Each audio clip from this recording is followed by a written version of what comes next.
ఈ సృష్టి ఆరంభంలో కాళికామాత సృష్టి శక్తి రూపమై ప్రత్యక్షమైంది. తన శక్తి నుండి 3 పుత్రులను ప్రసవించింది. సృష్టికర్త బ్రహ్మ,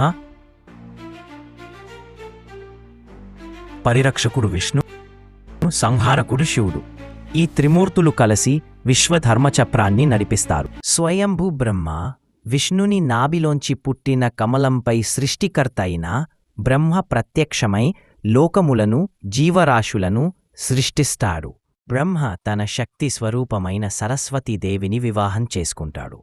ఆమె ద్వారా విద్య, జ్ఞానం, కళలు, సంగీతం లోకానికి ప్రసరించాయి. మానవ అవతారాలు. ప్రతి మన్వంతరంలో బ్రహ్మ భిన్నమైన మానవులను సృష్టించి మానవజాతి పాలనకర్తలుగా నియమిస్తారు.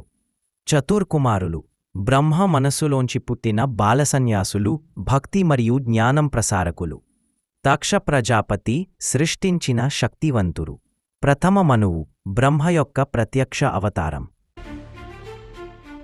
పరిరక్షణ, ధర్మరక్షణ విష్ణువు యొక్క ముఖ్య కర్తవ్యము. లోకంలో అధర్మం పెరిగినప్పుడు ఆయన అవతరించి దానిని నిర్మూలిస్తాడు. సముద్రమథనంలో వెలిసిన మహాలక్ష్మిని విష్ణువు వివాహం చేసుకున్నారు. వారి ఐక్యం సిరి, శాంతి, ఐశ్వర్యానికి సూచిక. విష్ణు దశావతారాలు. మత్స్య మహాప్రళయంలో మానవుని మరియు వేదాలను రక్షించాడు. కూర్మ మంద్రగిరి మథనానికి ఆద్యార్థమిచ్చాడు. వరాహ భూదేవిని హిరణ్యాక్షుడి నుండి రక్షించాడు.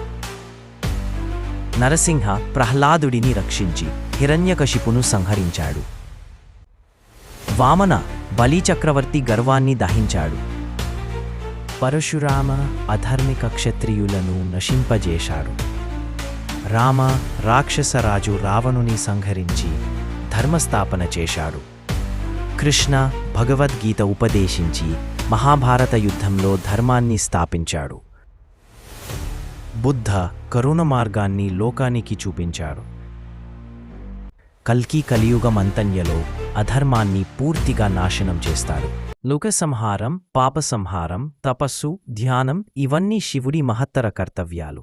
శివుడు పార్వతీదేవిని వివాహం చేసుకున్నాడు. ఆమెలో సౌందర్యం, మాతృత్వం, శక్తి కలిగి ఉంటుంది. అలాగే గంగాదేవిని తన జటలో ధరించి భూమికి ప్రాణాధారముగా ప్రసాదించాడు. శివుడి అవతారాలు.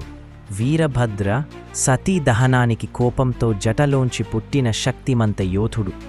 భైరవ దుష్టశక్తులను సంహరించే ఘోరరూపం. శరభ నరసింహుడి ఉగ్రతను శాంతింపచేసిన రూపం.